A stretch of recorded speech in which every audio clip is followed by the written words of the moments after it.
성지순례를 가고 싶었나 봐요. 나하고 약속을 깨고 저는 혼자 북유럽을 가고 이 신부는 메주고리를 갔다 왔어요. 메주고리를 갔다 왔는데 내가 이제 교구청 강의 나가거나 교구에 강의 나갈 일이 있으면 그 집에서 잠을 잘 자요. 이제 그 성지순례 갔다 오고 난 다음에 그 집에서 잠을 자는데 그 신부가 미안했는지 성지순례 갔다 온 이야기를 해주는 거예요. 메주고리는 40년 동안 성모님이 4명한테 매일 발현한대요. 한 명한테는 부활 때, 성탄 때, 또 한 명한테는 8월 매달 15일에 이렇게 발현을 한대요. 그곳에 이제 갔는데 거기서 신부님을 한 분 만나셨대요. 어떤 신부님을 만났느냐 하면은 이탈리아 신부님인데 시실리 본당 신부님을 만났대요. 근데 이 신부님은 굉장히 나이가 굉장히 80이 다 된 할아버지래요. 근데 이 할아버지가 신앙의 여정이 특별했던 거야. 이 할아버지 신부님은 태어나면서부터 엄마가 뭐라고 그랬냐면 너 신부 되라 그랬대요. 그러니까 머릿속에 딱 신부에는 아무것도 박혀 있는 게 없는 거예요. 그리고 엄마가 얼마나 무서웠느냐 하면은 주일미사를 빠지면은 빨개 벗겨갖고 내쫓았대요. 신부 될 놈이 주일미사를 빠진다고. 그리고 일주일 굶겼대요. 그러니까 한 번도 다른 걸 생각해 본 적이 없는 거, 무서워갖고 엄마가. 그리고 자기는 신부가 팔자인 줄 아는 거예요. 그래갖고 신부가 됐으니 뭐가 행복해. 자기가 원한 것도 아닌데 이끌려서 그냥 신부가 됐는데. 그래갖고 정말로 신앙심 없이 이 신부님이 10년을 그냥 살았대요. 그 신부님도 아마 엄마 죽으면 이제 관둘라고 이제 언제 죽나 기다리는데 이제 사제로 생활을 한 지 10년이 됐는데 자매들하고 어느 날 같이 있는데 자매 중에 하나가 마귀가 걸린 거예요. 그래갖고 막 마귀 짓을 하는 거예요. 막 마귀 짓을 해요. 그래갖고 주위의 자매님들이 그땐 1950년대니까 구마기도 함부로 못했거든요. 신부만 할 수 있었어요. 신부님 빨리 하셔라. 난 못한다. 왜 못하시냐? 사실은 내가 신앙심이 없어갖고 이렇게 안수기도를 마귀를 쫓는다고 안수기도를 하면은 그 마귀가 금방 내가 신앙이 없는지 알아볼 거다. 그래서 나한테 들어올까봐 나 무서워서 난 못한다.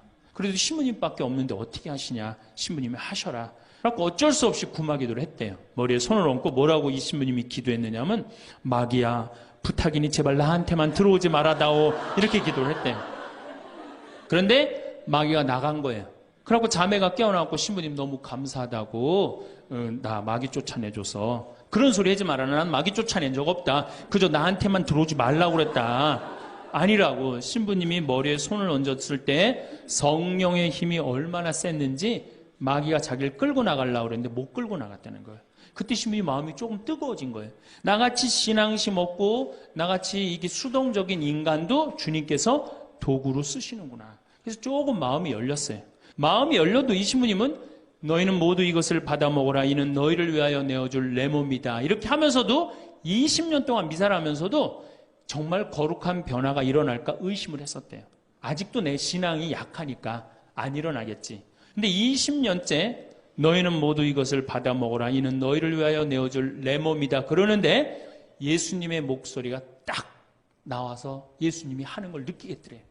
그러니까 미사도 누가 지내는 게 아니다?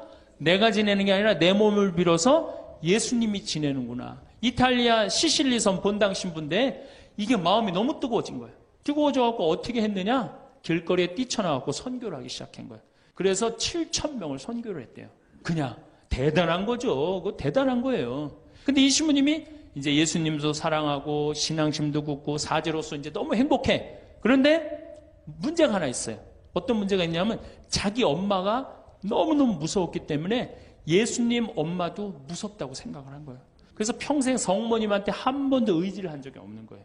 간구를 해본 적도 없고.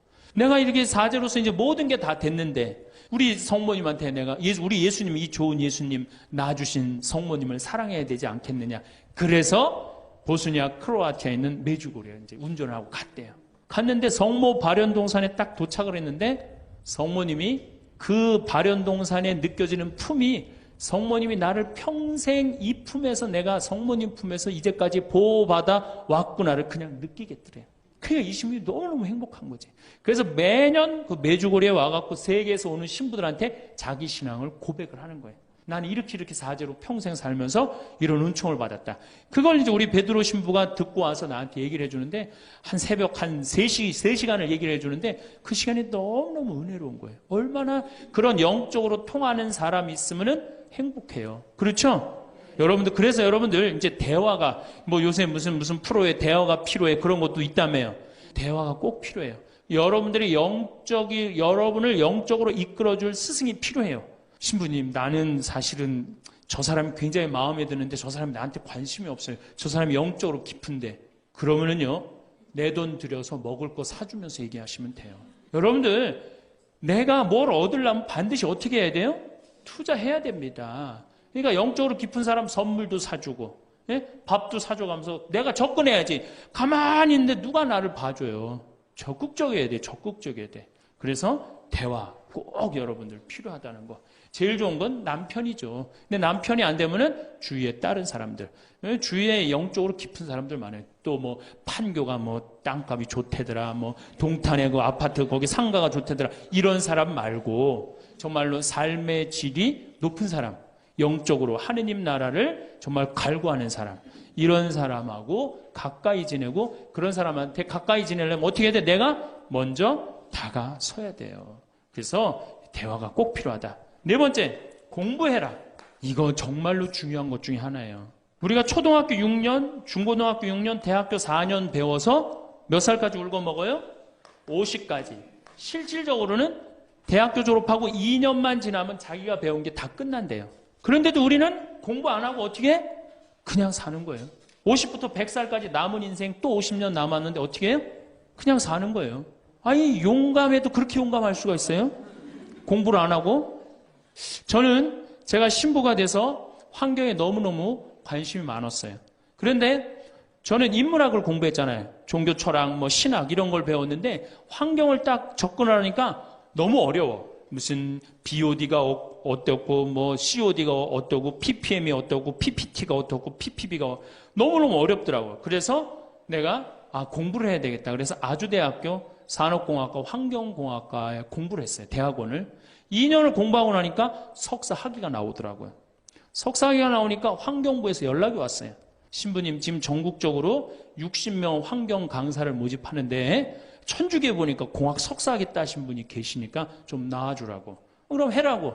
그래갖고 이제 한강 관리청인가 하여튼 어디에 제가 이름이 등록이 됐어요. 전국으로 다 뿌려졌어요. 그런데 이 천주교 교우들이 교육을 담당하면 다 날 부르는 거. 환경 교육을 담당하면. 전라도 고구미라면서 저를 불러요. 일반 주부대학에서. 고구미 어디냐? 그랬더니 일단 비행기를 타라고 그러더라고요. 광주행 비행기를. 광주행 비행기를 탔어요. 여러분 고구미 어딘지 아세요? 여러분들도 모르죠? 광주행 비행기를 탔어요. 비행기를 탔더니 이제 자가용이 날 데리러 나왔어요.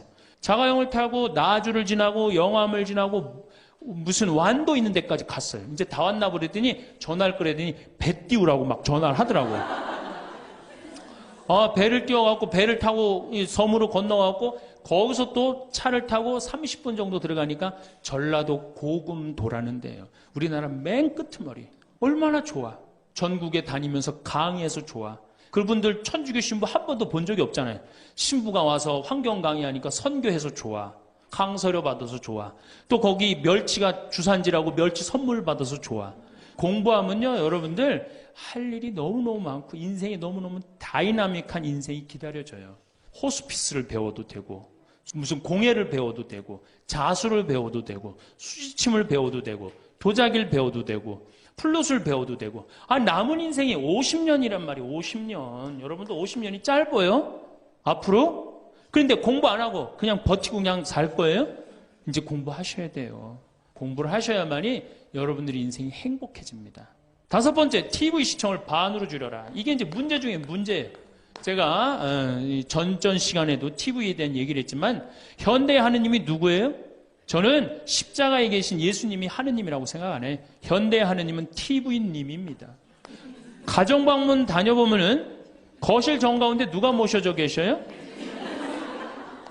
텔레비전님이 모셔져 계셔요. 텔레비전님이 모셔 계신데 소파는 누굴 향해서 배열되어 있어요? 텔레비전님을 향해서 배열. 말씀하십시오. 당신 종이 듣고 있나이다. 텔레비전님이 시키는 대로 다 합니다. 마가 좋으니 마를 사 먹어라. 그럼 다음날 다 줄 서서 마 사 먹고, 도라지가 좋으니 도라지를 사 먹어라. 그러면 또 다 도라지 사 먹고. 텔레비전이 시키는 대로 하는 거예요. 아침에 일어나고 누구한테 제일 먼저 문안 인사드려요? KBS님 밤새 안녕히 주무셨습니까? 사실 평화방송에 인사하는 경우들은 좀 나아요. 그래도 아침에 아침 미사도 하고 그 새벽에 성모님 강의도 나오고 묵주기도도 나오고 그러잖아. 근데 꼭 KBS님 밤새 주무셨습니까? 더 기가 막힌 건 주무실 때. 텔레비전님 주무시기 전엔 절대 안 자요. 텔레비전님이 주무셔야지 어떻게? 나도 오늘 일과가 끝났구나 이러고 잔단 말이야. 이러니 머릿속에 뭐가 들어있겠어? 아무것도 들어있는 거 없는 거죠. 머릿속에 책을 읽어야 될 거 아니야. 책을. 우리나라 사람들처럼 책 안 읽는 사람 없어요. 10명 중에 4명이 1년에 한 권도 안 읽는데요. 이 중에도 한 권도 안 읽는 사람들 많을 거예요. 심각한 겁니다. 예.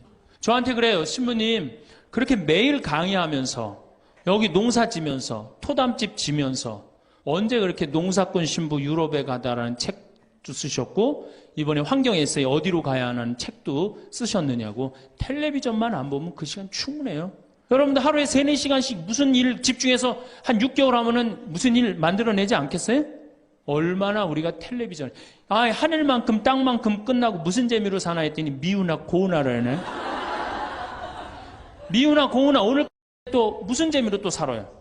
또 다른 거예요. 엄마가 뿔났다 이거 봐요. 보고 살아요? 여러분들 텔레비전은요 좀 미안한 얘기지만 구조가 똑같아요. 부잣집 아들 가난한 집 딸 아니면 부잣집 딸 가난한 집 아들 이룰 수 없는 사랑에 못된 시어머니 예? 그렇죠? 그게 매년 똑같이 반복되고 똑같은 내용이에요. 그거를 10년 동안 그 앞에서 시간을 보낸다고 생각해 보세요. 아깝지 않아요?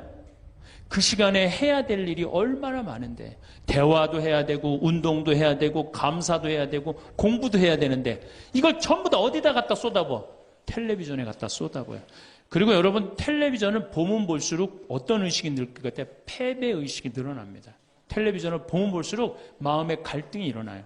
제가 유럽의 가정에 초대를 받아서 이렇게 가보면요 거실에 텔레비전 있는 집 하나도 없어요. 쇼파는 다 어떻게 서로 마주보게 배열되게 돼 있어요. 근데 우리나라는 완전히 텔레비전에 완전히 미쳐 있어요. 그러니까 이 2개만 치면 여러분들 행복합니다. 자식하고 텔레비전만 치시면은 여러분들은 행복할 수 있어요. 6번째, 신앙생활을 해라. 자, 우리가 현대를 살아가면서 정말로 우리가 인간이 정말 최고로 잘난 것 같고 요즘 과학기술을 보면 정말 못하는 게 없는 것 같잖아요. 근데 왜 석유값이 뛰고 왜 굶어 죽는 나라가 37개국이 생기고 그래요? 이건 하느님을 잃어버렸기 때문이에요. 하느님의 진리에 따라 인간이 살지 않으면 인간은 원하지 않는 방향으로 갑니다. 하느님께서 원하지 않는 방향뿐만 아니고 인간 본성이 원하지 않는 방향으로 가요. 우리가 저는 여기서 살면서 이 산을 보면서 강을 보면서 항상 하느님한테 감사해요. 저 하느님 너무너무 감사합니다. 이렇게 맑은 공기 주셔서 감사합니다. 이 아름다운 세상 주셔서 감사합니다. 감사하다 보면 우리가 조금 뭐라 그럴까요? 겸손해져요. 근데 이게 다 자기 것인 줄 알고 막 파괴하기 시작하면요. 자연이 파괴되면 결국은 누가 파괴돼요? 인간이 파괴되는 거예요. 그러니까 우리가 하느님께 가까이 가면은 자연도 일치가 되는데 하느님으로부터 멀어지면 멀어질수록 자연도 파괴되는 거예요. 그래서 여러분들 신앙생활 하십시오. 아까 제가 천주교 조금 욕을 했는데 그래도 천주교 괜찮아요. 아주 제가 보기에는 무슨 우리 교우들 어두운 데로 안 끌고 가요. 더욱이 내 동창 중에 또 옛날에 죽산성당 아시죠? 죽산 성지 있는 데 있죠? 거기 내 동창 신부가 그 본당 신부로 있었는데 그 신부가 너무 재미난 얘기를 해줬어요. 아니 옆에 30년 동안 개신교 다니던 할머니가 어느 날 개종을 했대요. 성당으로. 똑같이 열심히 나오더래요. 교회 나가는 것만큼 훨씬. 근데 이 할머니가 다리가 부러진 거예요. 그래갖고 택시 타고 또 계속 나오는 거예요. 그래서 본당 신부가 그랬대요. 할머니 이렇게 맨날 택시 타고 나오고 그러니까 그러지 말고 내가 봉송 잘 테니까 이 아픈 동안 나오지 말아라. 돈 들여서. 그랬더니 이 할머니가 하시는 말씀이 신부님 괜찮아요. 그래도 이 성당 다녀보니까 저 교회 다닐 때보다 여기 성당 다니는 게 훨씬 싸게 먹히니까 걱정하지 말라고. 여러분들 그래도 이 천주교 제일 싸게 먹혀요. 싸게 먹히지 괴롭히지 않지 딴 길로 안 끌고 가지. 정말 하느님께 우리가 의지하고 산다는 거 이건 굉장히 우리 나를 위해서 좋은 거예요. 또 우리가 이 세상 사는 목적이 뭐냐면 내 영혼 구원이에요. 나중에 이제 귀에 있으면 제가 한 번 더 말씀을 드릴 텐데 죽어서 영혼의 세계는 반드시 있습니다. 그 영혼의 구원을 위해서 우리가 간구해야 돼요. 그래서 신앙생활은 행복을 위해서 가장 기초 중에 기초라는 거. 7번째, 웃어라. 이게 웃는 게요, 우리가 행복으로 가는 길에 최고의 지름길이에요. 웃는 게. 그런데 우리나라 사람들이 잘 안 웃어요. 얼마나 안 웃느냐면 내가 이제 이렇게 도시에 나가고 엘리베이터를 타요. 엘리베이터를 타면은 얼굴 모르는 형제가 이렇게 눈이 마주쳐도 제가 웃어줘요. 빵긋 웃어주면은 저쪽에서 같이 싹 미소를 줘주면 참 좋을 텐데 저쪽에 있는 남자가 딱 내가 빵긋 웃어주면 어떻게 하냐면은 내가 저놈을 어디서 봤더라 이러는 표정으로 날 쳐다보는 거예요. 근데 여러분들 유럽을 가고 제가 뭐 미국을 가고 아프리카를 가고 파푸아 뉴기니를 가고 인도를 가도 눈 마주쳐갖고 제가 웃어주면 다 웃어줘요. 근데 절대 안 웃는 나라가 우리나라예요. 얼굴 모르는 사람 이렇게 마주쳐갖고 웃으면요, 심지어는 여기 우리 생태마을을 찾아오는 사람도 제가 웃어줘도 안 웃어요. 그만큼 경직되어 있는 거예요. 여러분들이 간지러움을 태우고 수술한 사람이랑 마취를 하고 수술한 사람이랑 깨어날 때 누가 덜 아플 것 같아요? 놀랍게도 간지러움을 태우고 수술한 사람이 덜 아프다는 거예요. 웃는 게 우리한테 그만큼 좋은 거예요. 근데 이게 이제 50대 된 여인한테 이제 저 여인이 인생을 어떻게 살았느냐 안 살았느냐가 딱 보여요. 50대 된 여인이 막 항상 웃고 그런 얼굴은요, 50대 되면 얼굴 뭐 오똑하고 눈 이거 다 똑같아. 얼굴이 그 얼굴을 다. 그런데 늘 웃고 살아온 자매는요 참 예뻐요. 편안해 보이고 주름이 한 560개 정도 이렇게 탁 하면서 얼굴이 굉장히 편안해져요. 근데 이게 안 웃은 여자는 주름이 17개밖에 안 생긴대요. 그러니까 560개면 자갈자갈자갈하니 이쁜데 부담스럽지 않은데 17개면 얼마나 부담스러워요. 이마에 칼자국 나인 것이 쫙 굵은 주름 여기 쫙. 이 사람은요 웃어도 무서워요. 예, 웃어도 무서워요. 그러니까 여러분도 웃으면서 사세요.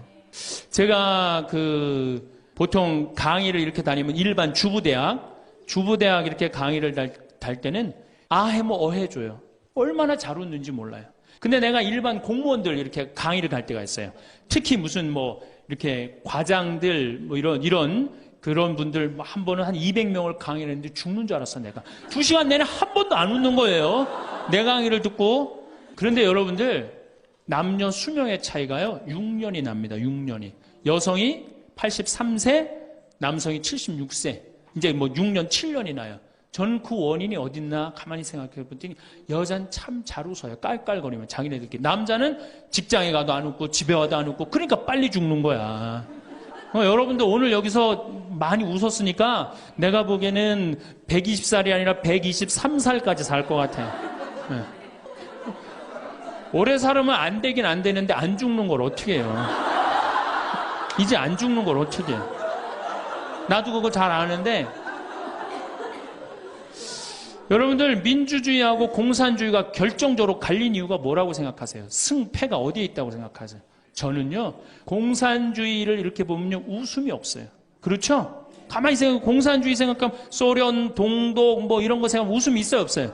없죠? 그런데 민주주의 생각하면 유머가 있고 웃음이 있고 영화를 봐도 즐거운 영화만 있잖아요. 공산주의는 막 딱딱하고 결국은 그래서 망한 거예요. 인간은요 웃느냐 웃지 않느냐에 따라서 행복이 결정됩니다. 여러분들이 늘 웃고 산다 그럼 여러분들은 행복의 길로 가는 거예요. 여러분들도 인상 쓰고 산다 그럼 여러분 불행의 길로 가는 거예요. 그러니까 웃어야 돼. 또 웃는 사람한테 매력을 느낀다는 거예요. 웃는 사람한테. 잘 웃는 사람한테 매력이 느끼면 인간관계도 좋아지는 거 아니에요? 아 내가 재미난 얘기를 했는데 인상 빡 끝날 때까지 남들 다 웃는데 한 사람은 끝까지 안 웃어. 그러면 여러분들 끝까지 안 웃는 사람한테 여러분들 무슨 생각할 것 같아? 저 사람이 다음에 있으면 다시 재밌는 얘기 저 사람 앞에서 안 한다. 그러니까 그 사람하고는 어떻게 된 거? 담이 자꾸 생기는 거예요. 담이 자꾸. 그러니까 어떻게 해야 돼요 여러분들? 웃으세요. 그리고 유머를 많이 배워두는 것도 좋아요. 오늘 저한테 강의 들은 거 이거 잘 외웠다가 가서 얘기해주고 또 제 테이프에 나오는 거 잘 들었다가 얘기해주면은 아유 어서 그렇게 재미난 얘기를 해서 또 얘기 좀 해줘봐. 그러면서 사람이 사는 거예요. 사람은요 수달 떨면서 살아야 돼. 수다. 제가 한번 본당 신부 때 여러분들처럼 이렇게 젊고 예쁜 본당에 내가 본당 신부를 했었어요. 막 자매들이 막 수다를 떠는 내가 지나가는데 막 당황해 하면서 어쩔 줄 몰라 하더라고요. 분명히 내 욕을 한 거예요, 보니까. 그래서 제가 뭐라고 그랬어요? 그 자매들한테? 괜찮아. 이게 성당 다니면서 본당 신부 욕하는 재미가 최고 재밌는 거야. 아니 뭐 성당 다니면서 그런 욕도 안 하면 무슨 재미로 살아. 걱정하지 말고 해든 수다 계속 떨으라고. 우리 신부들은 주변님 욕하면서 사는 거예요. 그러니까 사람이 수달 떨면서 살아야지 행복하지. 참고 산다고 다 좋은 건 아닙니다. 절대. 그러니까 참고 살지 마세요. 제발 이거 우리 성당에 뭐 원수를 사랑해라, 왼뺨을 대면 다른 뺨을 돌려대라, 이거 아주 미치는 교리 중에 하나예요. 여러분들 다 사랑할 수 있어요? 여러분들 주위에 있는 사람 다 사랑할 수 있어요? 다 사랑하는 사람 딱 두 종류예요. 미치든가 예수님처럼 빨리 죽든가. 둘 중에 하나예요. 우리는 다 사랑할 수 없어요. 그러니까 다 사랑하려고 그러다가 미치지 말고 내가 좋은 사람, 내 마음에 드는 사람에 더 많은 시간을 뺏기고, 아니 뾰족한 놈이 있단 말이야. 별난 놈이 있고. 예? 그렇죠? 근데 내가 이 사람한테 가면 자꾸 찔려. 그런데 성당에 갔는데 서로 사랑하시오 그래갖고 다음에 또 갔는데 여기 또 찔려. 그래갖고 또 너무 미운데 성당에 가니까 또 내 탓이오 3번 하고 난 다음에 사랑해 가서 또 찔려. 갈 때마다 찔려. 그래갖고 내 마음이 상처투성이야. 근데 아들이 학교 갔다, 엄마 나 학교 다녀왔어. 그래, 집에 엄마 왜 그래? 말 시키지 마, 나 승질나. 여러분들 차라리 그렇게 찔리는 게 나아요. 그 사람을 안 보고 기쁜 마음으로 있다가 아들을 기쁘게 맞이하는 게 나아요. 이 사람 안 만나도 여러분들 인생 안 망가져요. 이 사람 안 만나도 억지로 가서 그 찔리지 마시고, 안 만나면 시간이 지나면 이 사람 이뻐져요. 근데 막 가서 막 들이대고 막 이게 삐죽한 놈한테 가갖고 계속 나는 구역장이니까 끝까지 사랑해야지 그러고 가다가 미치든지 죽든지 둘 중에 하나를 합니다. 8번째, 전화해라. 자, 여러분들, 저는 수원교구 신부예요. 수원교구 신부인데, 저는 뭐 다행히 우리 원주교구 주교님이 허락을 하셔서 여기 평창에 들어와서 살고 있습니다. 근데 사실은 신부는 본당 신부가 최고예요. 뭐라고 그래도 교우들하고 함께, 아이들하고 함께, 할머니, 할아버지들하고 함께 살 때 신부는 행복한 거예요. 저는 여러분들 이제 오늘 가시면은 여기 정막 강산이에요. 여기 해 떨어지면요, 내 다리도 안 보여요, 내 다리도.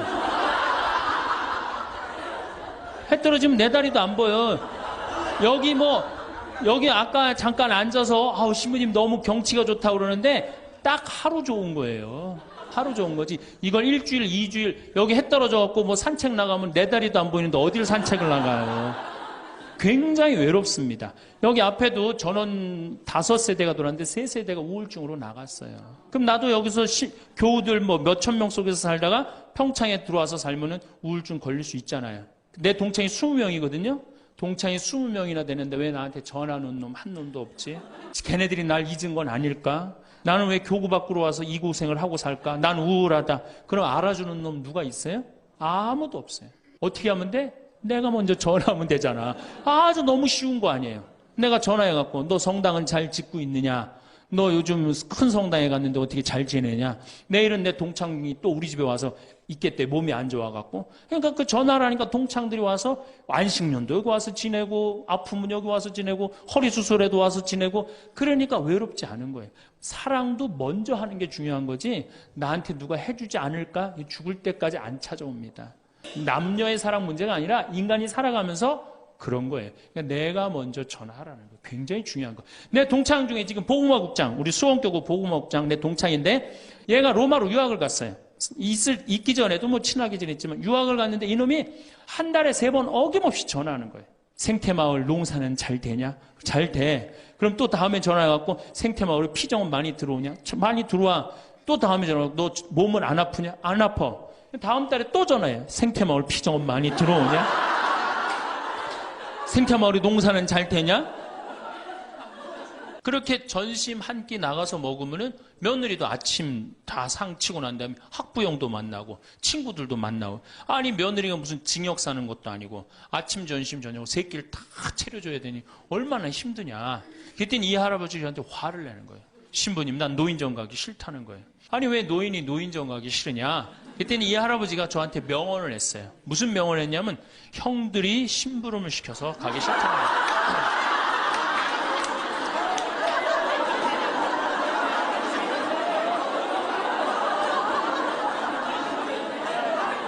아니 무슨 73세 형들이 심부름을 시키냐. 그랬더니 아, 신부님 모르는 소리 하지 마세요. 자기가 딱 나타나면은 술 받아와라, 라면 끓여라, 그런다는 거예요. 그래서 노인정 가기 싫다는 거예요. 제가 그때 너무 충격을 받아갖고 벌써 5년 전 얘기예요. 수원에 있는 아버지한테 가서 물어봤어요. 아버지 노인정 가세요. 그때 아버님이 73이셨어요.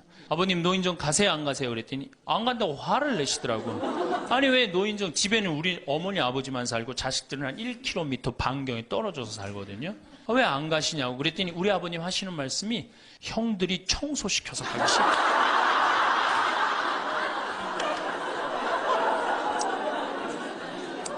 제가 알아보니까 75살 이하를 청노인이라고 그래요. 청년 노인이라는 거예요. 청년 노인. 이제 안 죽어요. 제가 여기 3년 전에 수원 고등동 성당에 95살 먹은 할머니가 오셔갖고 래프팅 하고 가셨어요. 배 타는 거 있죠?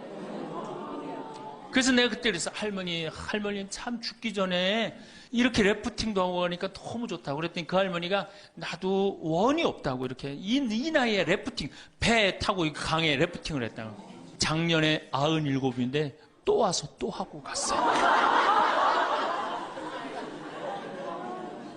그러니까 여러분들 100살 산다는 거 지금 막연한 얘기가 아니에요. 여러분들 100살 산다는 게 확실하게 여러분들은 앞으로 남은 인생이 50년 남아있어요. 이렇게 오래 살 줄 모르고, 지금부터 이제 중요한 얘기예요. 지금부터 잘 들어요. 지금부터 이렇게 오래 살 줄 모르고 있는 돈 없는 돈 자식한테 다 물려줬어. 얼마를 물려주느냐. 이게 이제 큰일이에요. 자식 대학 하나 졸업시키는데 2억 5천 들어갑니다. 둘 졸업시키면 5억이에요. 부부가 은퇴해서 죽을 때까지 우리가 지금 필요한 현금이 5억이에요. 자식 둘 대학만 안 보내면 뭐예요? 딱 노후대책연금 딱 확보하는 거예요. 그런데 우리가 지금 자식들 정말로 보낼 애들을 대학에 보내느냐. 지금 여러분들 20대 실업자가 100만 명이 넘어요. 걔네들 다 대학 나온 애들이에요. 독일은요, 얘가 똑똑하고 안 똑똑하고 중학교 때 갈라버려요. 그래서 대학 나오는 사람 별로 없어요. 그리고 중학교 때 머리 나쁜 놈은 어떻게 해? 기술 배워갖고 기술을 배워갖고 월급 별 차이 없어요. 근데 우리는 돌머리든 돌머리가 아니든 다 대학을 가잖아요. 그러니 이름으로 대학은 나왔고 기름칠하는 일을 하기 싫고 그게 취직을 안 하는 거죠. 이걸 한량이라고 그럽니다. 한량. 그러니까 공장에는 일할 사람이 없고 실업자는 흘러넘치고, 그래서 공장에 일할 사람을 채우기 위해서 캄보디아, 베트남에서 사람들이 오고, 이게 우리나라가 망조로 가는 길 아닙니까? 여러분들 대학 공부할 애들이 사실은 몇 명이나 돼요. 그러니까 내가 깡통이야. 깡통인지 안 깡통인지 여기 지금 젊은 엄마들 꽤 왔는데 딱 보면 알아요, 몰라요? 알죠? 내가 정말로 1등을 하는 애인지 꼴등을 하는 애인지 금방 드러나잖아요. 여러분들이 포기를 못해서 그렇지. 이 깡통한테 있는 돈 없는 돈 다 쏟아붓어. 그래갖고 이 깡통이 천재가 되면 모르는데 겨우 원서만 넣으면 되는 대학을 나왔단 말이야. 그래갖고 취직을 못해. 그래갖고 놀고 있어. 근데 중요한 건 내 주머니가 이 깡통한테 쏟아 넣느냐고. 내 주머니가 뭐가 됐어? 깡통이 됐어.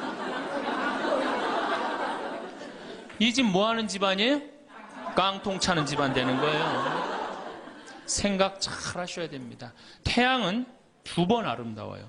뜰 때 아름답고 질 때 아름다워요. 근데 태양은 제가 뜨는 태양을 아주 구름 한 점 없는 뜨는 태양을 보면 뜰 땐 후딱 떠버려요. 이상하게. 근데 질 때 보면은 참 하얘 험없이 쳐요. 우리 인생하고 똑같아요. 우리도 태어날 때 귀한 대접을 받고 죽을 때 귀한 대접을 받아야 돼. 근데 태어날 때는 후딱 뜨는데 이게 죽을 땐 60부터 죽지도 않으면서 하염없이 진단 말이에요. 그러니 여러분들 이렇게 돈도 안 모아놓고 죽지도 않고 이 문제 심각하지 않아요? 근데 나이를 먹으면 세 가지가 이제 고통이 옵니다. 첫 번째, 몸이 아파요. 그렇죠?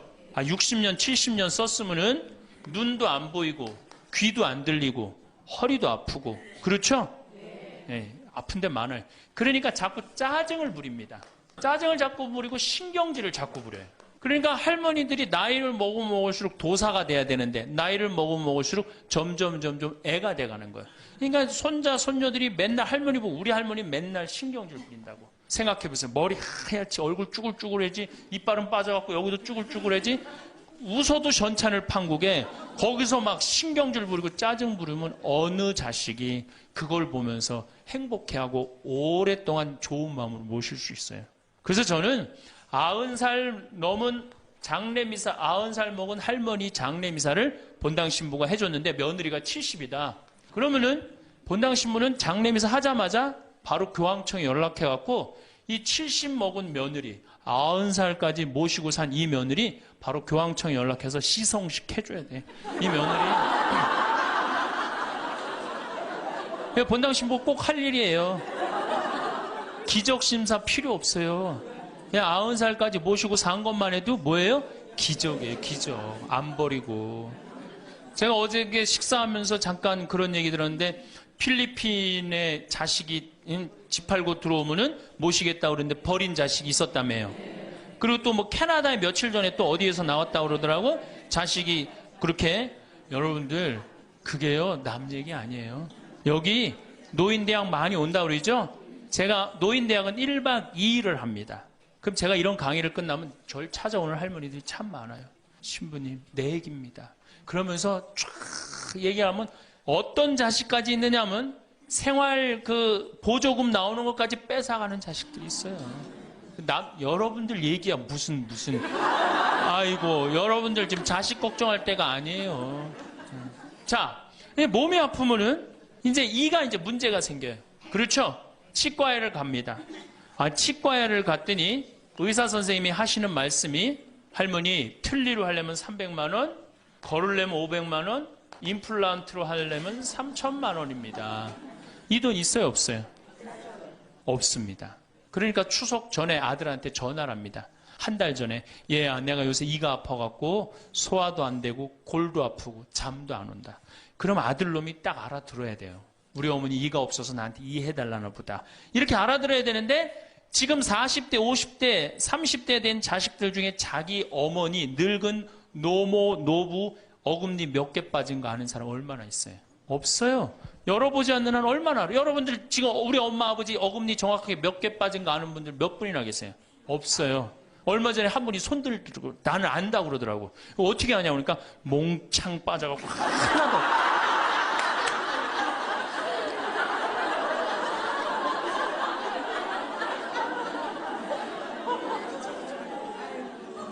그러지 않는 한 자기 부모님 어금니 몇 개 빠진 거 아는 사람 없어요. 제가 지금 강의를 한 10만 명 이상 했는데 정말로 아는 사람들 없어요.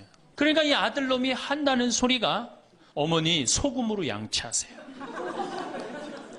헬 이빨이 있어야지 소금으로 해든지 말든지 했지. 이 속으로 끓는 거죠. 2주 전에 또 전화를 합니다. 얘야 내가 요새 이가 더 아파갖고 소화도 안 되고 잠도 안 오고 골도 더 아파. 어머니 왜 이렇게 내 말을 안 듣느냐고 소금으로 해라니까. 그리고 이제 아들이 추석날 와갖고 용돈을 주고 왔는데 딱 10만 원을 주고 갔다. 그러면은 이때부터 미치는 거예요. 이때부터 속이 끓기 시작하는 거예요. 젊었을 때는 자식 키우는 재미로 보는 재미로 그렇게 했는데 지금은 이제 내 몸 하나도 이제 건사하기 힘들고 죽지도 않으니까 막 속이 막 미치는 거예요. 어디 가서 얘기하고 싶은데 창피해요, 안 창피해요? 창피합니다. 그러니까 이제 누굴 찾아오냐면 이제 본당 신부를 찾아옵니다. 저를 이제 찾아오는 거죠. 신부님, 내 말 좀 한번 들어보세요. 할머니들이 이제 내 말을 들어보라고 그러면은 이제 몸 아픈 거, 아들이 이해 안 해준 거 이런 것만 하면 내가 다 알아듣는데 우리 할머니들은 내 말 좀 들어보라고 그러면은 꼭 어디서부터 시작하냐면 대동아 전쟁부터 이제 시작해요.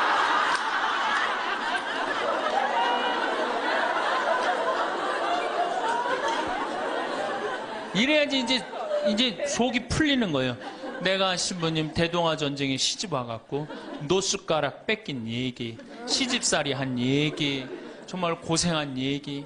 그래서 신부님 이제 해방이 됐어요. 해방이 돼갖고 좀 살만한가 했더니 글쎄 6.25가 터지지 않았어. 6.25 아직 이빨 얘기 나오려면 멀었어요. 이제 6.25 일사후퇴 얘기. 그리고 이제 53년부터 참 우리 지금 70대 80대 된 할머니 할아버지들한테 잘해야 돼요. 53년부터 62년까지 똥구멍이 찢어지게 가난하게 고생한 얘기 합니다. 전 정말 몰랐어요. 똥구멍이 찢어지게 가난하다는 얘기를 참 많이 들었는데, 그래서 할머니한테 한번 물어봤어요. 할머니, 똥구멍이 찢어진 게 뭐예요? 신부님, 말도 마십시오. 6.25 전쟁 때 여러분 2차 세계대전에 쏟아놓은 폭탄을, 그거 남은 폭탄 다 우리나라에 다 쏟아붓어요. 그러니 전쟁 끝나고 뭐가 있어요? 전부 다 폐허가 돼갖고 아무것도 없죠. 가을에 우리나라가 한 85% 이상이 소작농이에요.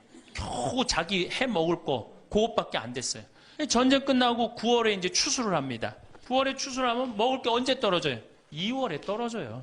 그 보리는 언제 펴요? 5월에. 여러분도 오시면서 보리밭 보셨어요. 보리밭 이렇게 있는 거. 5월에 이제 보리가 피면은 2, 3, 4, 5월을 견뎌야 되는데 먹을 게 있어요? 없죠. 그러니까 산에 풀뿌리 캐서 먹고 나물 캐서 먹고, 그것도 모자라면 이제 뭐를 캐서 먹느냐면, 뭐를 먹느냐면 소나무 껍질 안에 하얀 속살, 그거를 이제 벗긴다고 그래요. 그걸 벗겨갖고 말린다고 그래요. 말려갖고 그걸 간대요. 할머니들 옛날 할머니들 생각나시죠? 그걸 갈아갖고 국에 넣어서 먹으면 국이 빨간데 그걸 국을 먹으면 배가 부르대. 또 거기다 밥을 해서 먹어도 배가 그렇게 부르대. 옛날엔 배가 고파 죽겠는데 배 부르면 최고 아니에요. 배는 이제 먹었는데 이제 배는 부르는데, 문제는 이게 섬유질이 엄청나게 강한 거예요. 이게 야채나 뭐 채소나 과일의 섬유질하고 틀리대요. 그래갖고 이제 이게 들어가면 소화가 안 되고 딱딱하게 굳는 거예요. 수분이 빠지고. 대장에 가면 이제 딱딱한 돌덩어리로 굳는 거예요. 그 딱딱한 돌덩어리로 굳은 걸 빼내려고 그러니 똥구멍이 찢어지는 거예요.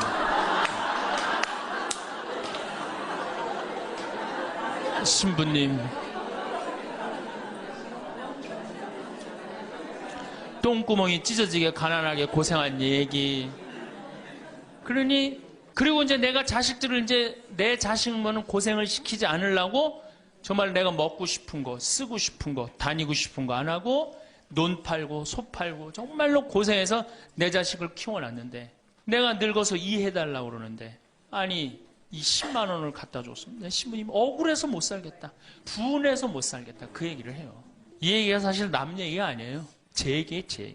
제가 아버님 70살 때 종합검진을 해드렸어요. 종합검진을 이렇게 해드렸는데 깜짝 놀랐어요. 결과를 보고 어금니가 하나도 없으신 거예요. 어금니가 하나도 없어.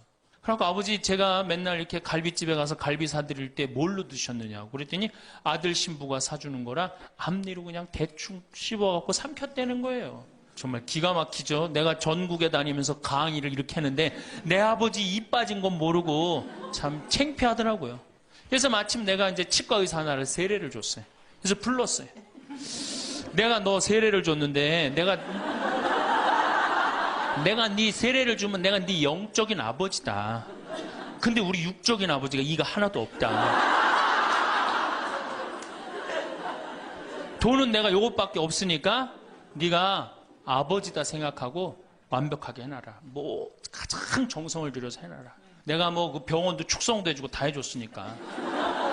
그래갖고 정말 아버지 하듯이, 아버지라고 그래라 그냥. 그래, 아버지 하듯이 거의 1년 동안 매주일 공사를 한 거죠.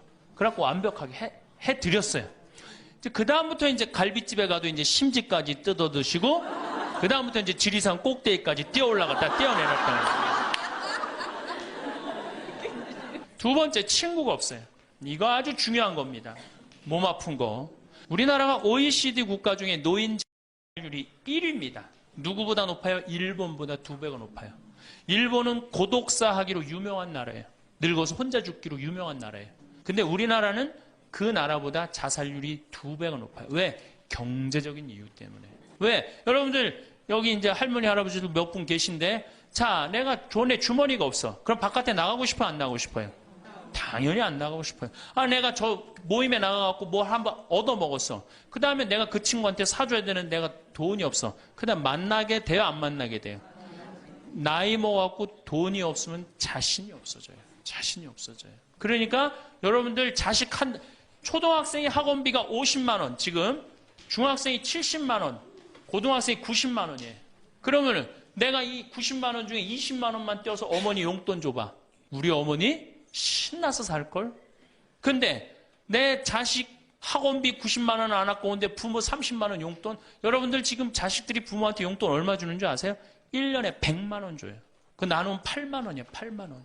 그걸 받으려고 있는 돈 없는 돈 대동아 전쟁부터 고생해가면서 그렇게 키워요? 이제는 부모 자식지간의 효의 개념은 끝났어요. 효는 끝났다고 그래요. 많은 사회학자들이 효는 끝났다. 사랑만 남아있다는 거예요. 이 얘기도 이제 제가 곧 할 거예요. 자, 친구가 없으니까 속이 좁아져요. 그렇게 했어요? 안 그렇게 했어요? 아니, 친구들이 있으면 얘기도 좀 하고 속도 풀고 그러면 속이 좀 이렇게 풀려 맺혔던 것도 풀잖아요. 집안에서 이제 친구가 없으니까 가만히 방 안에서 이제 뒷방 벽에 이제 어느 학자가 우리나라 노인을 뭐라 그래? 쥐처럼 깜깜한 방에서 웅크리고 앉아있다고 그래. 우리 할머니들이 내가 봉송체 가면 하고 있는 일이 깜깜한 방에서 진짜 웅크리고 앉아있어요. 쥐처럼. 그러니까 할 일이 뭐가 있어? 벽에다가 인생 복귀하는 거죠. 대동아 전쟁 생각하고 한숨 한 번 쉬고 6.25 생각하고 한숨 한 번 쉬고 이빨 안 해준 거 생각하고 한숨 한 번 쉬고 여름에 냉면을 먹고 싶어. 그러면은 큰아들이 사줄래나 둘째 아들이 사줄래나 막내 아들이 사줄래나 기다리는데 한 놈도 안 사줘. 그러면 언제 그걸 갖고 있다가 터트려요? 추석 때 터트립니다. 내가 옆집 할망구는 그 자식들이 와서 갈비도 사주고 냉면도 사줬다는데 나는 자식이 6, 7인데 나한테 냉면 사주는 자식 하나도 없다고. 냉면이 얼마나 해요? 5,000원, 10,000원이면 하죠? 그럼 자기 돈으로 사 먹으면 되는데 우리 할머니, 할아버지들은 자기가 자기를 위해서 돈 쓰는 걸 할 줄 알아요? 몰라요? 몰라요. 정말 이거 큰 문제예요. 냉면 먹고 싶으면 상에 가서 사 먹으면 될 거 아니야. 그런데 그걸 기다리고 앉아있어. 그러니까 한을 쌓는 거지. 5,000원을 가지고. 큰아들이 사줄래나 둘째 아들은 사 먹으면 되는 걸. 그럼 행복한데. 그래갖고 이제 냉면 못 얻어먹은 거. 아들이 이제 퇴근해갖고 들어옵니다. 아들이 퇴근해갖고 들어오면요. 참 문제는 뭐냐면은 아들이 들어오면은 어떻게 하면 돼? 내가 여러분들 나이 먹어갖고 싸움을 안 걸면요. 자식들이 말을 안 해줍니다. 그러니까 아들하고 싸움을 거는 거예요. 너 이빨 10년 전에 안 해줘갖고 나 이거 쪼글쪼글 해갖고 이제 아무것도 못한다고 그러더라. 아들이 듣다 어머니 그만하세요. 한 번만 하면 100번째예요. 그럼 이게 안 먹히나 보다 그래요. 방에 들어왔고 또 이제 벽에다 복귀한 것 중에 그래 냉면 못 얻어먹은 거 들고 쫓아나가. 옆집 할망구 냉면도 얻어먹었다는 난 냉면도 못 얻어먹었다. 그럼 아들이 한마디 합니다. 어머니 그러려면 나가 죽어라. 몸 아프죠? 친구 없죠? 뭐만 남으냐면 자존심만 남습니다. 근데 그 자존심에 나가 죽어라? 그럼 미치는 거예요. 어디 가서 자식이 나가 죽으라고 그러는데 얘기할 때가 있어요 없어요? 여러분들 나가 죽으라고 그러는 거 아들이 50%, 며느리가 16%, 딸이 14%, 그 다음에 늙은 부부가 서로 나가 죽으라고 20%. 나가 죽으라는 말 듣는 비율이 그렇대요. 그냥 어디 가서 얘기하긴 창피하고 또 이제 본당 신불 또 찾아옵니다, 이제. 그래서 저한테 얘기를 해요. 신부님, 내 말 좀 들어보라고. 이제 할머니가 이제 또 내 말 좀 들어보라고 그러면 이제 또 대동아 전쟁부터 이제 시작을 합니다. 해방, 6.25, 똥구멍이 찢어지게 가는. 내가 이렇게 키웠는데 나부로 나가 죽으라고 그런다고. 이제 늙었으니까 필요 없다고 나부로 나가 죽으라고 그런다고. 여러분들 그런 소리 이제 듣습니다. 왜 죽지도 않고 이렇게 오래 사느냐고 분명히 자식들한테 그런 소리 들어요. 100살까지 산다고 생각해봐요. 그것도 자식한테 얹혀서 100살 산다고 생각해보세요. 이제는 자식하고 늙어서 같이 산다는 생각은 꿈도 꾸면 안 돼요. 늙어서 이제 나 어떻게 살아야 돼? 나 혼자 자식한테 폐 안 끼치고 오래 사는 게 누구하고 좋은 관계 유지하는 거야? 자식하고 좋은 관계 유지하는 거예요. 어쨌든 나가주고 그러니까 이제 미치는 거죠. 그래갖고 이제 다 듣고 이제 할머니가 나한테 그래. 신부님 나 꽃동네 좀 바래다 줄라. 난 자존심 상해서 저 집에서 도저히 못 살겠다. 그럼 내 할머니한테 그래요. 할머니 꽃동네 아무나 가는 게 아니에요. 안 돼요. 그저 새벽에 그 꽃동네 앞에 내려다만 주면 그다음부터 내가 다 알아서 할 테니까 신부님은 꽃동네 앞에까지만 바래다 달. 내가 이제 다 듣다가 할머니한테 그래요. 할머니 그 자식 키웠을 때 속상한 적 있었어요? 없었어요? 속상한 적 많았죠. 7살, 10살 미운 오리 새끼 그때 말 안 들을 때 할머니 그 아들한테 속상하면 뭐라고 그러셨어요? 그렇지, 나가 죽어라 그랬죠. 네. 할머니 그냥 나가 죽으라고만 그랬어요? 아니요, 나가 되져라. 그러면 7살, 10살 먹은 자식이 자존심이 안 상했겠느냐. 자존심이 상했지만 그 아이는 참고 살았다. 참고 살았다. 너무 엄마가 천하의 엄마가 나가 죽으라 했지만 나갈 때가 있어야지 걔가 나갈 거 아니야. 자존심이 상했지만 참고 살았다. 이제 누구 차례다? 할머니가 참고 살 차례다. 아들도 나가 죽으라 그랬을 때 참고 살았다면 이제는 할머니가 나가 죽으라 할 때 참고 살 차례다. 지금 나가면 누가 할머니를 걷어줄 거냐. 오로지 부모라는 이유 하나로 한 집에 살아주는 것만 해도 고맙게 생각하고 할머니가 할머니의 노년을 할머니의 남은 생애를 준비하지 못한 할머니 잘못이다. 누구 탓할 거 아무것도 없다. 그럼 무슨 생각을 하는지 가서 참고 살아요. 참고 살아야지 어떻게 할 거야. 이제 안 죽으면서 진짜 문제가 발생합니다. 여기 뒤에 계신 분들 잘 들으세요. 우리나라는 안사람, 바깥사람 제도가 있어요. 그렇죠? 그래갖고 안사람은 안에서 애 놓다 죽었어요. 그렇죠? 애 키우다. 우리나라 지금도 변함없습니다. 안사람은 안에서 애 키우냐고 정신이 없어. 남편 신경 안 씁니다. 바깥사람 바깥에서 돈 벌다 죽었어요. 옛날에는 부부 갈등이 없었어요. 왜? 만날 일이 있어야지.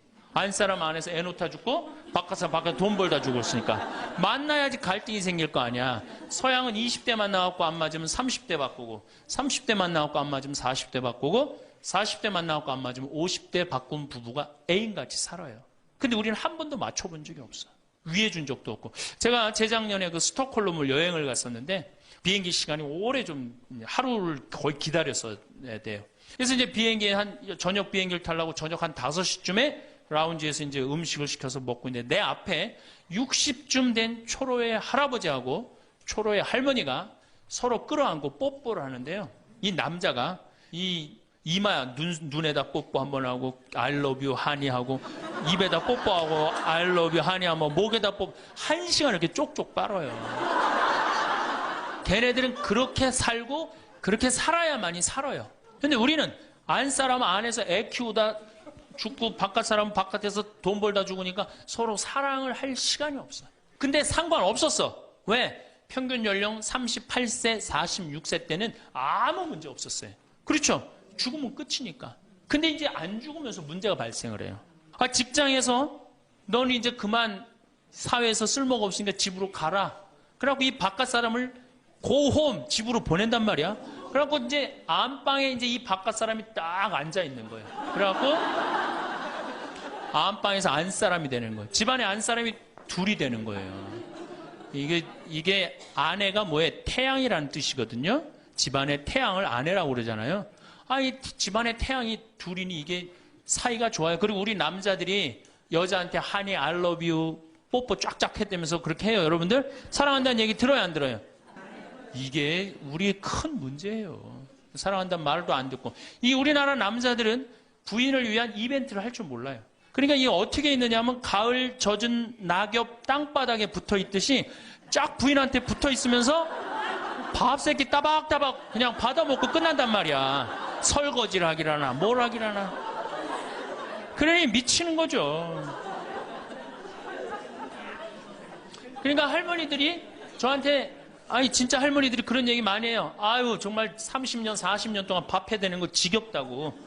지겹죠. 설거지를 해기래나 뭐 사랑한다고 말을 해기래나 뽀뽀를 해주기래나 그냥 소리나 뻑뻑 지르고 침부림이나 시키고. 근데 이 할아버지가 어떤 할아버지가 갑자기 심장마비로 죽었어요.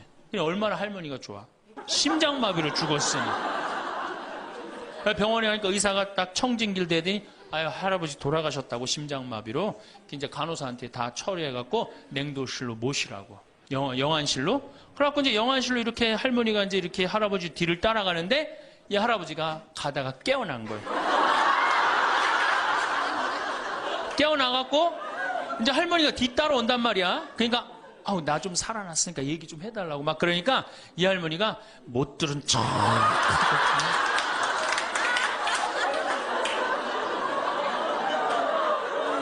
할아버지가 조금 있으면 완전히 이제 냉동고로 들어가게 생겼단 말이야. 말은 안 나오고 더 애절하게 나 좀 살아났으니까 얘기 좀 해달라고. 그러니까 이 할머니 하시는 말씀이 할아버지 다리를 치면서 이 양반아 의사가 죽었대는데 왜 이렇게 말이 많으냐고.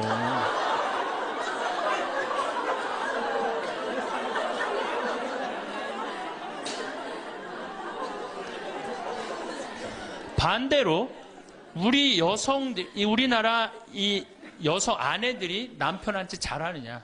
여러분들 남편한테 잘하세요?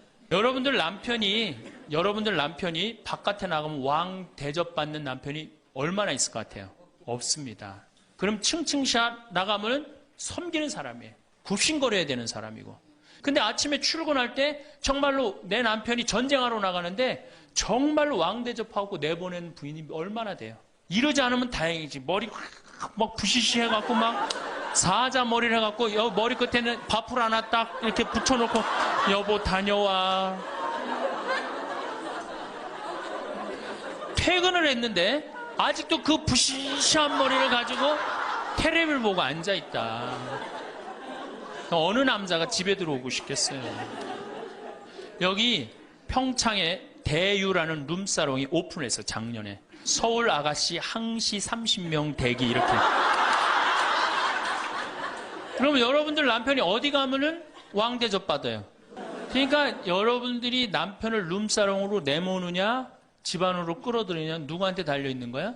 여러분들한테 달려있어. 그런데 그래서 일주일에 한 번 남편을 위해서 요리를 하라는 거예요. 부인이. 정말로 지혜로운 부인은 요리를 한 번씩 하라는 거예요. 그래서 낙지볶음도 하고 요새 그 텔레비에 보면 뭐 이렇게 홍어 이렇게 삭힌 것도 많이 홈쇼핑으로 보내주잖아요. 딱 해갖고 삼합 딱 해갖고 와인 하나 딱 준비하고 이브닝 드레스도 좀 쫙 입고 이런 이벤트가 있어야지 60년을 같이 살지. 무슨 재미로 60년을 살아요. 이건 뭐 김치찌개 한번 해줬단 말이야. 부인이 저녁에 김치찌개 해줬는데 다음날 아침에 출근할 때 보니까 그거 졸여갖고 이제 또 내놨단 말이야. 저녁에 퇴근할 갖고 왔는데 그걸 볶아갖고 또 내놨어.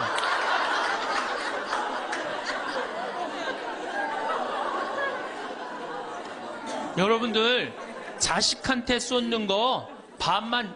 집값이 떨어진 지금 이 상황을 그냥 넘기면 평생 후회하실 수 있습니다. 가진 전 재산이 집 한 채뿐인 분들이 얼마나 많으신지 잘 알지만 그 집의 가치가 곤두박질 치는 순간 노후 준비는 기반부터 무너지게 됩니다. 청춘 다 바쳐 일했는데 남은 게 집 한 채뿐이라면 지금 이 시점에서 어디서 어떻게 살아야 노후를 버틸 수 있는지 냉정하게 판단하지 않으면 안 됩니다. 그래서 오늘은 나이 들어서 어떤 집을 선택해야 살아남을 수 있는지, 절대 가까이 하면 안 되는 집은 무엇인지, 왜 지금 결정을 잘못하면 남은 인생이 토째로 흔들리는지 현실적으로 말씀드리겠습니다. 특히 노후의 대출까지 끌어다 평수를 넓히는 행동은 가장 위험한 선택인데도 의외로 많은 분들이 스스로 무덤을 파듯이 그렇게 합니다. 남들 보기에 체면 차린다고, 자식 손주들 올 때 좁아 보이면 안 된다고, 사돈에게 보여줄 집채면 생각한다고 스스로를 올가매지만 정작 그 넓은 평수 유지비와 대출하자는 본인 통장에서 빠져나갑니다. 은퇴 후에 월급이 끊기거나 수입이 일정치 않으면 불안해지는데도 대출 금리는 계속 올라가고 관리비는 불어납니다. 게다가 본인 돈 100%로 넓힌다고 해도 문제가 끝나는 게 아닙니다. 평수가 커지면 관리비, 난방비, 유지보수까지 줄줄이 올라가는데 노후엔 그 모든 게 곧 부담입니다. 자식들이 결혼하고 손주들이 놀러 올 거라 기대하면서 큰 집으로 가는 분들도 많지만 현실은 냉혹합니다.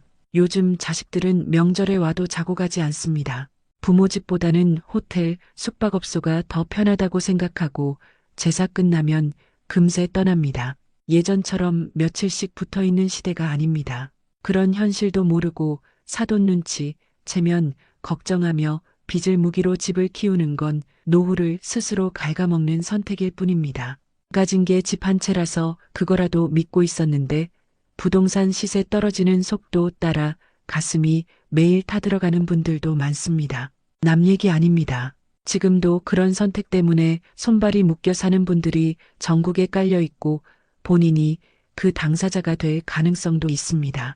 그래서 실수를 반복하지 않기 위해 노후주거 선택할 때 반드시 고려해야 할 핵심 기준 6가지를 꼭 알아야 합니다.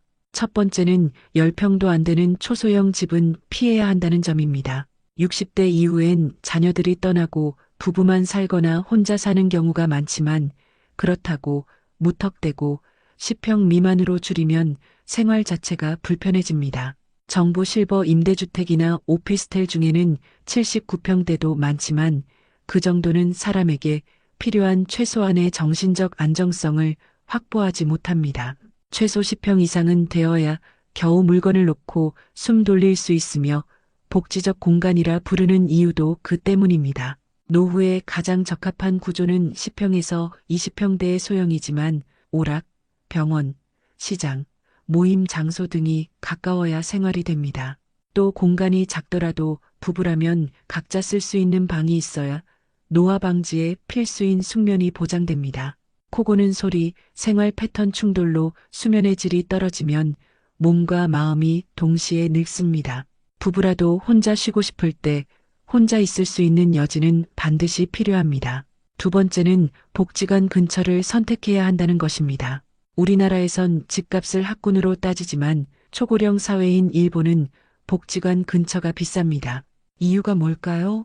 노인들이 복지관에 가면 교육, 식사, 돌봄, 취미, 의료 지원까지 한 번에 해결되기 때문입니다. 내가 아직 복지관 갈 나이 아니라고 생각하실 수도 있지만 은퇴 후엔 시간이 많아지고 무료함이 몰려오면서 결국 어디론가 의지할 곳이 필요해집니다. 취미가 있어도 비용 부담 때문에 오래 못 가고 물가가 올라가면 밖에 나가기도 겁납니다. 복지관은 저렴한 식사, 다양한 교육 프로그램, 자원봉사, 친구 만남, 건강관리까지 모두 갖춰져 있습니다. 국가 지원, 전문가 교육, 깨끗한 시설, 낮은 비용 덕분에 복지관만큼 실속 있는 기반은 찾기 어렵습니다. 돈이 넉넉한 사람은 어디서든 살 수 있지만 대다수는 그렇지 않기 때문에 복지관 접근성은 노후의 생존과 직결됩니다. 세 번째는 자녀와 억지로 같이 살기보단 근처에 사는 것이 현명하다는 점입니다. 자녀와 살고 싶어서가 아니라 어쩔 수 없이 함께 살아야 하는 상황이 올 수도 있습니다. 특히 사별, 배우자 상실을 겪으면 오래 살던 집도 갑자기 무섭고 공허해지고 관리하기조차 벅차집니다. 그러다 자녀 쪽으로 이사를 생각하게 되는데 그때 중요한 건 같이 살기가 아니라 가까이 살기입니다. 함께 살면 외로움이나 생활비는 조금 줄겠지만 며느리, 사위와의 관계 스트레스가 새로 시작됩니다. 결국 마음 붙일 곳은 자녀 근처지 자녀 집안이 아닙니다. 손주 돌보며 도움을 주거나 성장 지켜보는 건 좋지만 생활권이 묶이면 오히려 자유도 잃고 갈등도 생깁니다. 그래서 적당한 거리두기가 노후의 마음 건강을 지키는 전략임을 꼭 기억하셔야 합니다. 네 번째는 병원이 30분 이내에 있어야 한다는 조건입니다. 나이 들면 다리 힘이 빠지고 멀리 이동 자체가 고통입니다. 대중교통 불편하면 생활 반경이 급격히 좁아지고 사람 만나는 일도 줄면서 사회적으로 고립될 위험이 높습니다. 그래서 지하철역 기준 510분 거리에 있는 소형 아파트가 이상적이고 병원 접근성은 특히 중요합니다. 제가 30분을 강조하는 이유는 기초 의료 서비스에 접근하기 위한 최소 시간 기준이기 때문입니다. 생사를 다투는 응급이 아니더라도 30분 이내 병원 진입이 가능해야 노후 생활이 유지됩니다.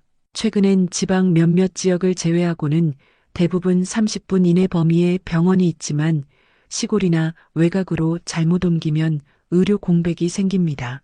결국 집값이 떨어지는 현실 앞에서 지금 살고 있는 곳을 지켜야 하는지 아니면 조건 맞는 곳으로 재정비해야 하는지 선택을 미루면 끝까지 끌려다니게 됩니다. 지금 이 순간 대출로 키운 집, 체면 때문에 유지하는 평수, 자녀에게 보여주기 위한 허세, 이런 것들을 당장 내려놓고 노후를 위한 현실적 조건부터 다시 보셔야 합니다. 조금만 늦어지면 기회는 사라지고 몸은 따라주지 않고 병원, 복지, 이동성, 비용, 외로움 모든 게 한꺼번에 덮쳐옵니다. 지금이 마지막 점검 시기입니다. 이 6가지 기준을 모르면 남은 노후가 통째로 흔들립니다. 지금까지의 선택과 고정관념을 당장 의심하셔야 사는 동안 버틸 수 있습니다. 병원에 갈 때마다 자녀 손을 붙잡고 같이 다닐 수 있다고 생각하시면 큰 오산입니다. 젊을 때는 내가 알아서 다니면 되겠지 싶지만 막상 70이 넘어가면 몸이 내 마음 같지 않고 잔병치레가 늘면서 병원을 들락날락하는 일이 일상이 되기 때문에 결국 집을 고를 때 가장 먼저 고려해야 할 조건이 병원과의 거리입니다. 가까운 의원 하나 있다고 안심하시면 안 되고 혈압, 당뇨, 심장질환, 관절 문제, 치매 검진 같은 만성중증 질환으로 인해 큰 병원에 가야 하는 일이 수시로 생기기 때문에 최소한 30분 안에 대형 종합병원이나 대학병원에 갈 수 있는 곳이어야 합니다. 특히 자녀가 항상 모시고 다닐 수 없다는 현실을 인정해야 하니 버스나 지하철 등 대중교통 접근성이 확보된 지역이 훨씬 유리합니다. 누구나 공기 좋고 조용한 전원 생활을 꿈꾸지만 막상 아프고 움직임이 불편해지면 택시 하나 잡기도 힘든 외딴 동네에서 병원 한번 가려고 발을 동동 구르는 상황이 금방 옵니다. 도시에서 평생 치여 살았으니 이제는 자연 속에서 쉬고 싶다는 마음 충분히 이해하지만 나이 들수록 필요한 건 고즈넉한 숲보다 응급실이 가까운 곳, 문화센터와 도서관, 운동시설, 마트와 시장, 취미생활 공간 같은 생활 인프라가 촘촘한 곳이라는 걸 외면하시면 안 됩니다. 실제로 초고령 사회인 일본에서도 한적한 단독주택이나 시골 마을에서 홀로 지내다 고독사하는 사례가 너무 많아 사회적 문제로 떠올랐지만 반대로 4,000명 남짓이 모여 사는 작은 아파트 단지에서는 무려 12년 동안 단 한 건의 고독사도 발생하지 않았습니다. 그 이유는 주민들이 스스로 만든 소모임이 180개가 넘고 꽃꽂이부터 수예, 음악, 봉사, 요가, 여행 준비 모임까지 별별 활동이 사시사철 이어지며 서로 얼굴을 보고 말을 섞고 안부를 챙기는 구조가 이미 생활화돼 있기 때문입니다. 아파트는 관리조차 주민들이 직접 맡아 어르신들에게는 일거리이자 부수입이 되고 도움이 필요한 분들은 눈치 보지 않고 도움을 요청할 수 있는 공동체가 자연스럽게 만들어졌습니다. 이 사례가 말해주는 핵심은 분명합니다. 나이 들어 가장 위험한 건 조용한 외로움이고 그 외로움은 사람들과의 연결이 끊길 때 시작되며 결국 노후 주거는 풍경이나 평수보다 사람과 사람의 거리가 더 중요하다는 것입니다. 그래서 전원주택 로망이 아무리 강해도 무턱대고 땅 사고 집 짓는 선택은 반드시 피해야 하며 정말 해보고 싶다면 최소한 몇 달에서 12년 정도 월세로 살아보면서 겨울엔 어떤지, 병원 갈 때 얼마나 걸리는지, 대중교통은 있는지, 눈 치울 수 있는지, 응급 상황에 도움받을 사람이 있는지 몸소 겪어본 다음 결정해야 후회가 없습니다. 전문가들도 전원주택은 집을 사는 게 아니라 경험을 먼저 사야 하는 곳이라고 조언합니다. 그렇지 않으면 당장 아프거나 넘어졌을 때 119 부르기도 힘든 환경에서 발이 묶이고 다시 도시로 돌아오려 해도 이미 집은 팔리지 않고 자식들은 도와줄 여력이 없어 난감해지는 경우가 허다합니다. 그리고 나이가 들면 활동 반경이 자연스럽게 줄어들기 때문에 집 근처에 공원이나 산책로가 있는지도 꼭 따져봐야 합니다. 요즘 65세 이상 시니어들이 걷기 모임, 실버 체육교실, 야외 운동에 참여하는 비율이 계속 늘고 있는 이유는 시간 여유가 생기기도 했지만 의사들이 입을 모아 움직이지 않으면 병이 온다라고 말할 만큼 야외 활동이 건강의 핵심이 되기 때문입니다. 집 앞에 나가 10분이라도 걸을 수 있는 산책로가 있으면 그러니까 이제 안 죽어. 이 할머니가 애들을 8을 낳는데 본당에 돌아가갖고 그랬대요. 니네들 다 모여봐라. 다 불렀대요. 죽전, 분당, 여기 사는 교우들 다 아들, 딸들을 다 불렀대요. 니네들 내가 80평생 살 동안 나하고 2박 3일 놀러 가고 모닥불 피고 나하고 내 손 잡고 춤춰준 적 있냐? 없지. 니네들 내가 늙었다고 나 래프팅 시켜준 적 있냐? 없지. 근데 우리 신부님이 제가 지금은 40대지만 그때는 30대였거든. 30대 중반. 우리 신부님이 그걸 다 해줬다. 나는 우리 신부님 너무너무 행복하다, 신부님 때문에. 근데 이 신부님이 성당을 줘야 되는데 돈이 없다. 돈이 없으니까 니네들 나한테 못 해준 거 돈 갖고 와라. 그래서 할머니가 신문지에 돈을 이마만큼 싸갖고 왔어요. 이거 뭐냐 그러니까 신부님 이거 내가 신축금으로 자식들한테 걷어온 거래. 그러니까 이 고객이 기절하니까 내가 시키지도 않았는데 앵벌이를 알아서 해갖고 와. 자, 이 현대교회의 물론 모든 우리 교회의 화두는 뭐냐? 선교예요, 선교. 그렇죠? 네. 하늘나라를 선포하고 선교하는 거예요. 그런데 교황님 때 막 10% 막 선교가 됐는데 지금은 2%로 떨어지더니 이제는 거의 1%대로 선교가 떨어졌어요. 선교가 안 돼요. 성당에 안 나와요, 요즘. 누가 성당에 나와요? 더욱이 이 1%대로 떨어진 상태에서 천주교 교우가 500만이라고 그러는데 미사 참여는 125만 밖에 참여를 안 해요. 그러니까 4분의 1이 성당에 안 나오는 거예요. 여러분들, 우리 집안 식구가 4식구야. 4식구인데 주일날 같이 밥을 먹기로 했는데 한 명만 맨날 와서 밥을 먹어. 그 집 망한 집이에요, 안 망한 집이에요? 망한 집에 우리 천주교가 지금 신부들이 숫자가 없어갖고 교우들 많이 오는 게 그래도 잘 된다고 생각하지만 통계적으로 보면 망한 거예요. 그러면 왜 우리 이 교우들이 아니면은 사람들이 성당을 찾지 않느냐? 이거는 2만 달러가 넘어선 시대에는 이게 서비스를 원합니다. 대접받기를 원해. 2만 달러가. 이게 우리가 뭐 1,000달러, 2,000달러 땐 성당에서 신부님 막 혼내고 소리 질러도 어떻게 해요? 다 참고 살았어요. 왜? 내가 지질이 못 살고 있는데 여 성당 가서 욕 좀 먹는다고 어때? 근데 지금은 내가 그랜저를 타고 다니고 아파트 지금 동백지구 그 좋은 데에 거기 아파트를 내가 지금 살고 있는데 성당 가서 신부가 막 욕하고 소리 지른다고 거기 참고 나올 것 같아요? 안 나갑니다. 바로 옆 성당 운전하고 가요. 옛날엔 죽고 나서 하나 어딜 들어가서 거길 간 거예요. 근데 이제는 시대가 틀려졌어요. 여러분들은 사실은 하늘나라를 사신 고객이야. 예수님이 이 세상에 오셔서 뭐 팔고 가셨어요? 하늘나라 팔고 가셨어요. 로리베리 존슨이라고 최고 경영자 CEO라는 책을 쓴 미국의 경영 컨설턴트가 쓴 책인데 예수님은 하늘나라를 팔고 가셨다는 거예요. 저도 맞는 것 같아요. 여러분들은 하늘나라를 사신 고객이야, 고객. 근데 고객 경영의 가장 기본은 뭐야? 그렇지. 여러분들 만족하세요? 성당 나와서?